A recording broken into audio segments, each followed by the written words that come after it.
L'actualité en bref de ce mercredi, c'est d'abord cette nouvelle mobilisation à Mirecourt. 180 personnes, syndicats, professionnels de santé, mais aussi familles de patients, répondant à l'appel de la CGT, ont défilé dans les rues pour protester contre la fermeture annoncée de l'unité tremplin du centre hospitalier de Ravenel, un secteur pédopsychiatrique unique dans les Vosges destiné aux enfants et adolescents qui compte 7 lits, tous occupés aujourd'hui.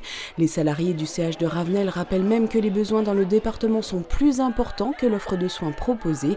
Alors que faire si l'unité tremplin disparaît ? Selon la CGT, il faut trouver une solution pérenne et éviter la discrimination de l'accès aux soins pour les patients vosgiens qui devront se rendre en Meurthe-et-Moselle ou en Alsace pour être pris en charge.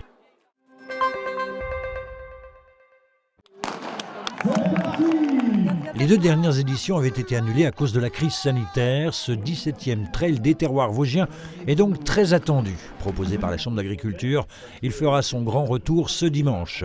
Rendez-vous incontournable des sportifs, des gourmands et des sportifs gourmands. Il rassemble en général 5000 participants et 10 000 visiteurs. Au programme donc 2 trails, un parcours VTT, une marche dégustation et des courses scolaires.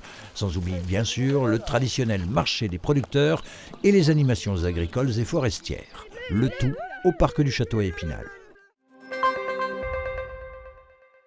Hello mon chou, c'est Coco. Coco Cannelle. Oh, attention hein, pas Chanel, Cannelle. L'idée avait germé en mars 2021 en pleine crise du Covid.